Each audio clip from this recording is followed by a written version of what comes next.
On the morning of February 26, 1945, on a hill covered in volcanic ash in Iwo Jima, an entire U.S. Marine battalion was ambushed. Tanks were on fire. Squads vanished in seconds. Japanese firepower crushed every attempt to advance.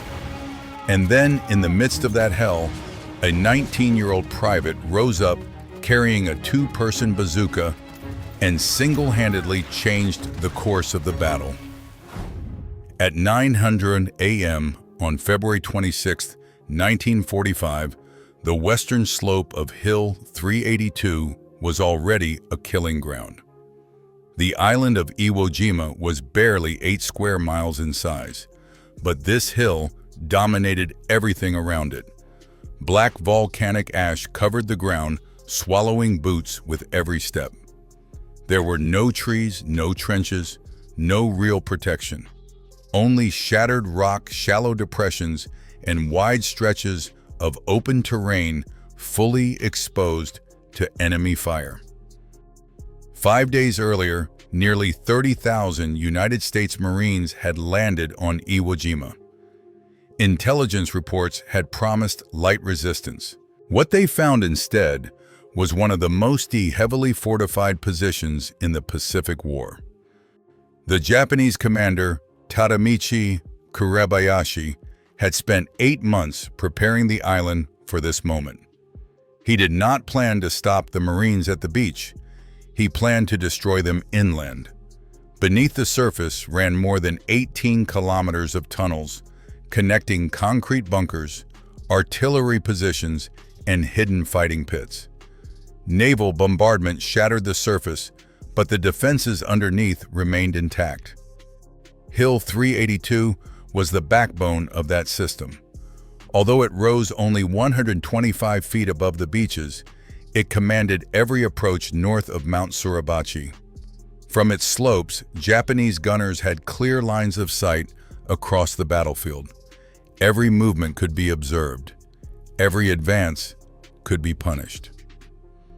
The Marines had a name for this sector. They called it the meat grinder, not as a figure of speech, but as a warning passed from unit to unit. In the weeks since the landing, the 23rd Marines had been torn apart trying to take the hill. Nearly half their strength was gone. Company after company advanced, crossed the open ground, and disappeared under machine gun fire. Sherman tanks burned after taking hits from concealed anti-tank guns. Flamethrower teams were killed before they could reach the bunkers. Entire squads vanished into the ash, cut down by defenders they never saw. The Japanese waited patiently. They did not fire during the bombardment. They did not reveal their positions early. They waited until Marines were fully exposed, then unleashed overlapping fields of fire that no infantry assault could survive. By mid-morning, Company I of the 3rd Battalion was pinned to the slope. 17 men were already dead. 26 more were wounded. The attack was barely 30 minutes old, and the hill remained untouched. Above them, 16 hardened Japanese positions were still operational. Machine guns covered the flanks. Anti-tank guns dominated the approaches. A 20mm anti-air aircraft gun swept the open ground with devastating effect. Below them, retreat was impossible. Hill 382 was not just stopping the advance, it was threatening to collapse the entire divisional front. And somewhere on that slope, crouched behind volcanic rock, a 19-year-old private watched the attack fail in real time. In the next moments, a single decision would change the fate of the hill. Crouched behind a cluster of shattered volcanic rock, Douglas Jacobson watched another assault die in front of him. Ahead, a 2-man bazooka team moved forward across open ground. The loader carried a canvas bag filled with rockets. The gunner held the launcher itself, a steel tube nearly 5 feet long. They advanced barely 15 yards before the Japanese 20mm anti-aircraft gun opened fire. Both Marines went down instantly. The bazooka fell into the ash, lying fully exposed in the killing zone. Company, I froze. No one could move. That gun dominated the slope. Every attempt to advance ended with more men cut down before they reached cover. Without that weapon destroyed, the entire attack would collapse. Jacobson was 19 years old. He had fought through 3 island campaigns. He held no rank, no decorations, no authority to give orders.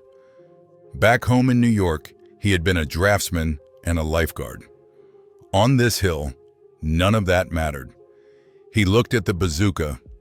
It was designed for 2 men, one to aim and fire, one to load the rocket and connect the ignition wire.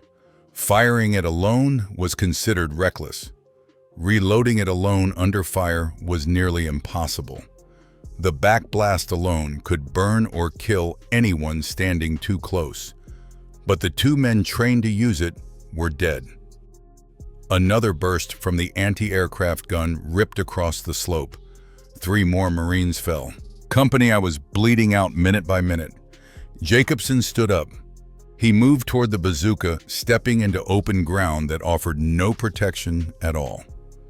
The volcanic ash gave way beneath his boots. Japanese riflemen tracked him. A Marine had already tried to reach the weapon and had been shot within seconds. Jacobson kept moving. He reached the bazooka and grabbed it.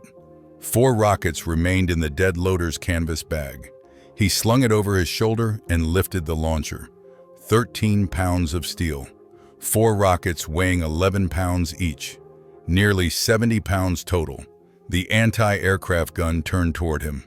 Jacobson ran. Rounds tore through the air around his head. He dove behind shattered rocks, 30 yards from the Japanese position. Dust coated his uniform. His hands were shaking, but he did not stop. He had never fired a bazooka alone before. He set the launcher on the ground, pulled a rocket from the bag, and slid it into the rear of the tube until it locked. Yum. He wrapped the ignition wire around the contact spring. By instinct, his movements fast and precise. The Japanese gun crew knew someone was there. They were adjusting their aim. Jacobson lifted the launcher onto his shoulder. The weight dragged at his balance.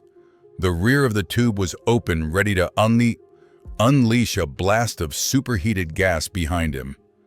There was no one there. He was alone. He rose from cover. He aimed. He pulled the trigger. Fire and smoke exploded from both ends of the launcher. The rocket crossed the distance in a second and slammed into the anti-aircraft gun's shield. The shaped charge detonated. Steel earth and men vanished in a flash of flame. The gun was gone. For the first time that morning, the slope fell silent. Company, I began to move. Jacobson dropped flat, already reaching for another rocket. The battle for Hill 382 had just changed. The anti-aircraft gun was gone, but Hill 382 was still very much alive. As Company I rose from cover and tried to push forward, Japanese machine guns higher on the slope opened fire. Marines dropped instantly. The advance stalled again. The hill adjusted, shifting its fire, searching for the next place to kill. Behind shattered volcanic rock, Douglas Jacobson was already reloading, alone. He worked the bazooka faster than training allowed. Pull the rocket, insert it, connect the wire, lift the tube. 40 seconds under fire every time. No cover, no margin for error. 2 machine gun positions were cutting the Marines apart from above. Earth-covered emplacements invisible until they fired. Jacobson did not wait for orders. He moved uphill, angling to the flank, while the gunners focused on targets below. At 40 yards, he rose from cover and fired. The rocket tore through earth and timber and detonated inside the position. The machine gun disappeared in a cloud of dust and flame. Before the debris settled, Jacobson was already moving again. The second gun turned toward him. Bullets ripped through the ash where he had just been standing. Jacobson dropped, crawled left, waited. When the gun paused to reload, he stood and fired. The explosion was brief. The gun went silent. Company I advanced step by step, using the shattered positions as cover. For the first time that morning, the slope belonged to the Marines. But the hill had one more answer. Ahead stood a reinforced blockhouse concrete and volcanic rock, scarred by naval gunfire, but still intact. It had survived battleship shells. It had stopped every assault. Inside waited a dozen defenders with rifles and grenades. Jacobson had one rocket left. A frontal shot would fail. He knew it instantly. So he went around.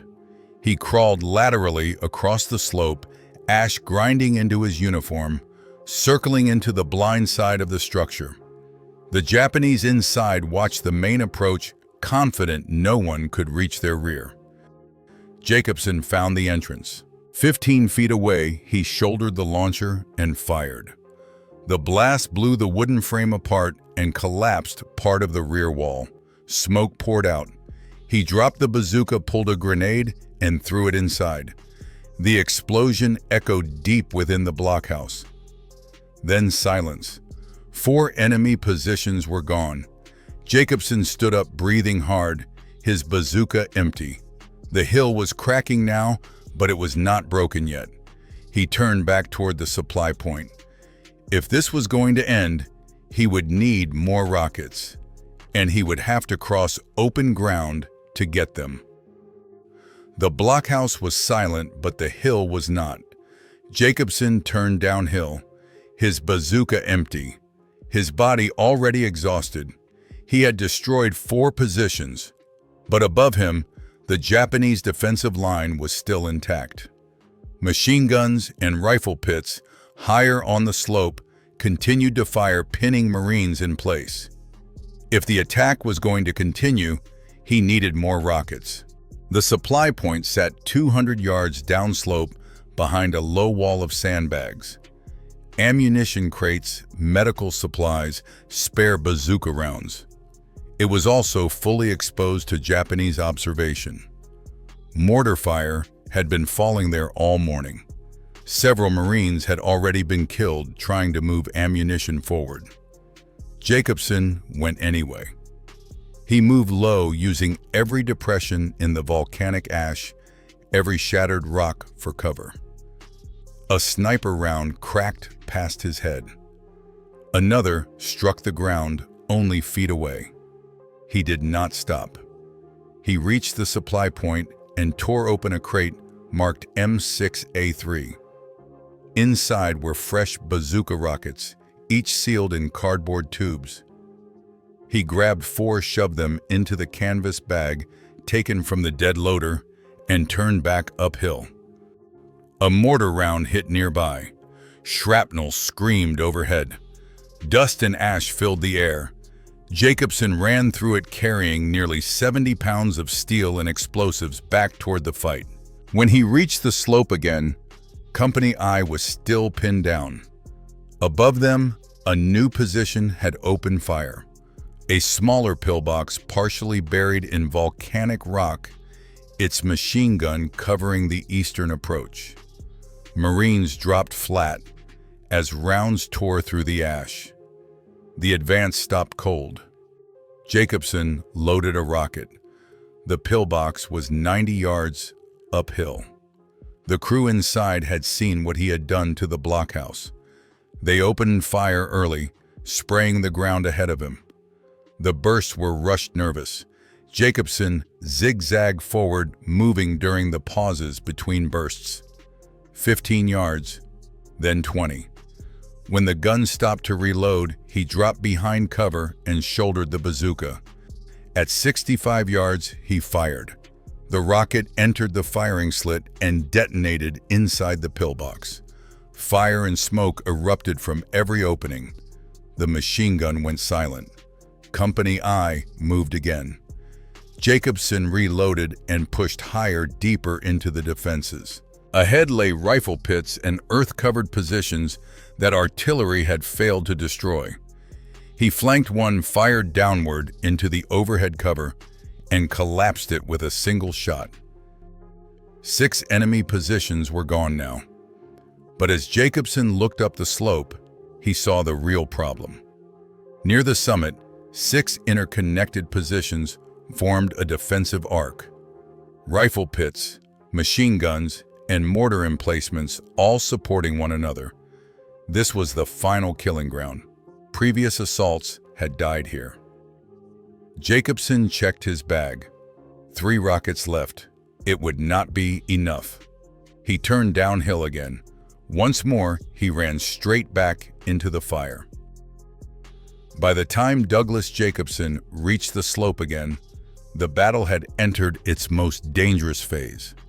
Near the summit of Hill 382, 6 Japanese positions formed a tight defensive arc. Rifle pits, machine gun nests, mortar emplacements, each one supporting the others. Every approach covered, every mistake punished. This was where previous attacks had failed and bled out. Jacobson stopped and studied the ground. 3 rockets left, 6 positions ahead. The math was simple. He would run out of ammunition before the hill ran out of defenders. Mortar rounds began to fall again. The Japanese had seen him return. They were adjusting their fire, bracketing the slope. Jacobson moved downhill once more, sprinting through volcanic ash as explosions walked closer and closer behind him.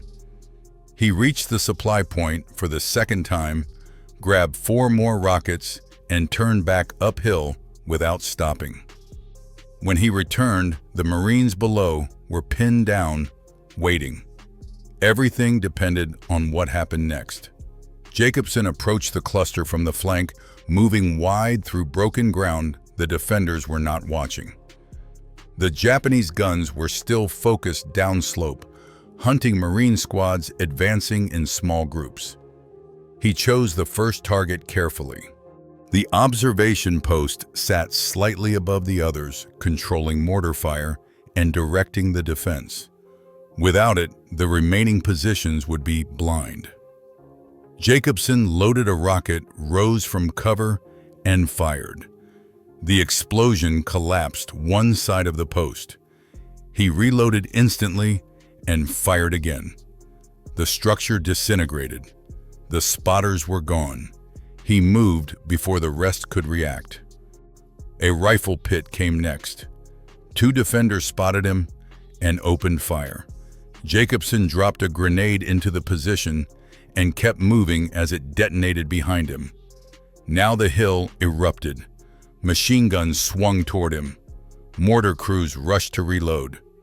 The defenders finally understood what was happening, but it was too late. Jacobson picked his targets one by one, firing into machine gun nests, collapsing mortar pits, cutting the defensive arc apart piece by piece. Smoke covered the summit.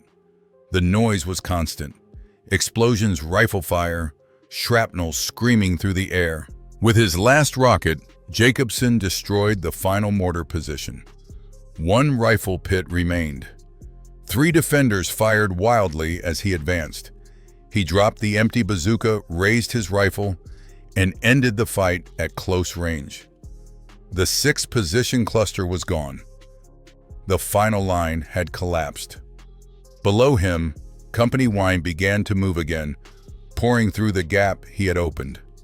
Marines climbed past shattered bunkers and burning emplacements, expecting resistance that never came. Hill 382 was breaking, and the summit was finally within reach. The defensive arc was gone, but the fight was not finished. Smoke drifted across the upper slopes of Hill 382 as Douglas Jacobson pushed higher. Below him, Marines were advancing through the shattered positions he had destroyed, moving carefully, weapons ready, expecting another ambush at any moment. Then Jacobson heard a new sound. A deep mechanical grinding echoed across the volcanic rock. Tracks, metal, an engine climbing uphill. A Japanese light tank was moving toward the summit. It crawled forward through a shallow draw, using the terrain as cover, its turret sweeping left and right as it searched for targets. Behind it, Marine squads were advancing in the open, unaware of the danger closing in from below. Jacobson dropped to one knee and loaded a rocket. The tank stopped. The turret turned toward the Marines. The main gun began to elevate. Jacobson fired. The rocket slammed into the turret and detonated, tearing through the thin armor. Smoke poured from the hatch. The turret jammed, but the engine kept running. The tank tried to back away, spraying machine gun fire across the slope. Jacobson reloaded and moved. He flanked wide, closing the distance, positioning himself behind the tank as it struggled to retreat. From 60 yards out, he aimed at the engine compartment and fired again. The explosion was immediate. Flames burst from the rear deck. Black smoke rolled upward as the engine caught fire. The crew bailed out, uniforms burning. Marine riflemen cut them down as they ran. The tank burned where it stood. The slope fell quiet for a moment. Only one position remained. At the very top of Hill 382 stood a final blockhouse, larger and stronger than the rest. Thick concrete walls, multiple firing slits, built to survive battleship shells. Inside waited the last defenders guarding the summit. Jacobson checked his bag. One rocket left. He climbed, exhausted legs shaking, ash slipping beneath his boots. Rifle fire cracked past him as the defenders realized he was coming. He dove behind rocks, crawled, stood, and moved again. A direct shot into the firing slits was too risky, too narrow. One miss would mean death. So Jacobson circled. He worked his way toward the rear of the structure through exposed ground no one was supposed to reach. Rifle rounds snapped past his head. He dropped behind cover and kept going. He found the entrance, a reinforced door facing away from the American advance. The last blind spot. Jacobson loaded his final rocket, rose from cover, and fired. The explosion blew the entrance inward, collapsing part of the rear wall. Smoke and dust poured out of the blockhouse.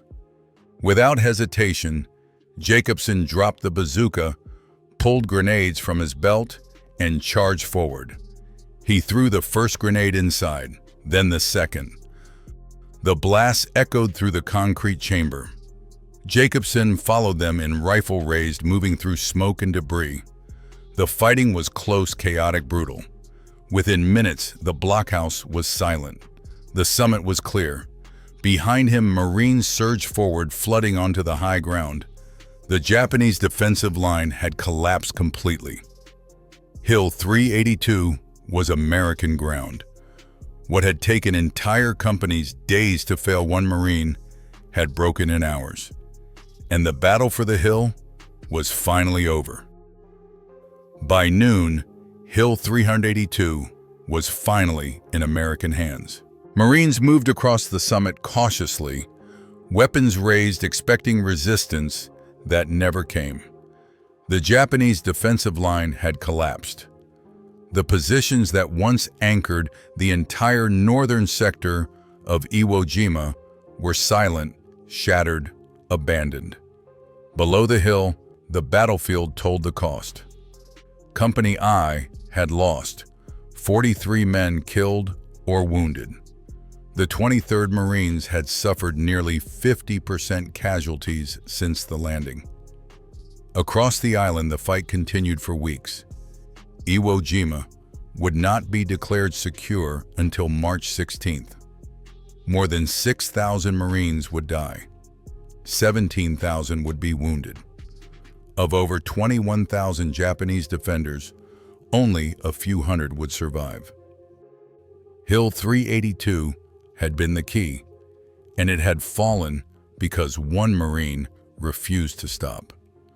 When Douglas Jacobson walked down the slope that afternoon, he looked nothing like a hero. His uniform was torn and black with ash. His face was smeared with dust and powder residue. He was dehydrated, bruised, exhausted. A Navy corpsman checked him for wounds and found none that would take him off the line. Someone asked him how he had done it. Jacobson said he did not know. He said he just wanted to get off that hill. Months later, on October 5, 1945, Jacobson stood at the White House as President Harry S. Truman placed the Medal of Honor around his neck. He was 19 years old. He had entered the Marine Corps by lying about his age. He had changed the course of a battle with a weapon designed for two men. Jacobson did not leave the Marines behind. He re-enlisted. He attended officer candidate school. He served for 24 years across the Pacific and Asia. He retired as a major. He lived quietly, worked in real estate, raised a family, and rarely spoke about the war unless someone asked. In 2000, Douglas Jacobson died at the age of 74. He was buried at Arlington National Cemetery.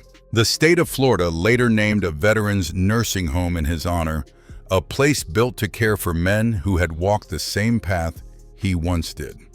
16 enemy positions destroyed, 75 defenders killed, 1 Marine, 1 bazooka meant for 2 men. Hill 382 fell because Douglas Jacobson refused to quit. And as long as this story is told, he does not disappear into silence. Hill 382 still exists today. The volcanic ash has settled. The gunfire is gone. The bunkers are silent ruins scattered across the slope. To an untrained eye, it looks like just another hill on a quiet island in the Pacific. But on that ground, history turned. The fall of Hill 382 broke the backbone of the Japanese defensive system on Iwo Jima. It opened the high ground. It allowed the Marines to push forward and eventually secure the island. Airfields built on that volcanic rock would later save thousands of American lives as damaged bombers limped home from Japan. And it happened because one Marine refused to stop moving. Douglas Jacobson did not command troops. He did not have a plan drawn on a map. He did not have backup cover or enough ammunition. What he had was a decision made under fire, repeated again and again, to take one more step forward when everything said he should not. That is why this story endures. Not because of numbers or medals or victory reports, but because it shows what history is really made of. Ordinary people placed in impossible situations, forced to choose between fear and action. Jacobson never called himself a hero. He never tried to explain what he did on Hill 382. He said he only wanted to get off that hill alive. But history remembers something else. It remembers 16 enemy positions destroyed. It remembers a defensive line that finally broke. It remembers a 19-year-old Marine carrying a bazooka meant for 2 men walking alone into fire and refusing to turn back. Stories like this do not survive on their own. They survive because someone tells them, because someone listens, because someone refuses to let them fade into silence. Hill 382 fell in 1945. This story only survives if we keep telling it. And as long as we do, Douglas Jacobson is still there on that slope, moving forward one step at a time. Hill 382 did not fall because of numbers or firepower. It fell because one 19-year-old Marine refused to stop. Douglas Jacobson crossed open ground alone, carrying a weapon meant for two men, destroying the positions that had broken entire companies. In doing so, he opened the way for the Marines behind him and changed the course of the battle. This is not just a story about war. It is a story about a single decision made under fire. Hill 382 fell in 1945. And as long as this story is told, Douglas Jacobson is not forgotten. But history remembers something else. It remembers 16 enemy positions destroyed. It remembers a defensive line that finally broke. It remembers a 19-year-old Marine carrying a bazooka meant for two men walking alone into fire and refusing to turn back. Stories like this do not survive on their own. They survive because someone tells them, because someone listens, because someone refuses to let them fade into silence. Hill 382 fell in 1945. This story only survives if we keep telling it. And as long as we do, Douglas Jacobson is still there on that slope, moving forward one step at a time. Hill 382 did not fall because of numbers or firepower. It fell because one 19-year-old Marine refused to stop. Douglas Jacobson crossed open ground alone, carrying a weapon meant for two men, destroying the positions that had broken entire companies. In doing so, he opened the way for the Marines behind him and changed the course of the battle. This is not just a story about war. It is a story about a single decision made under fire. Hill 382 fell in 1945. And as long as this story is told, Douglas Jacobson is not forgotten.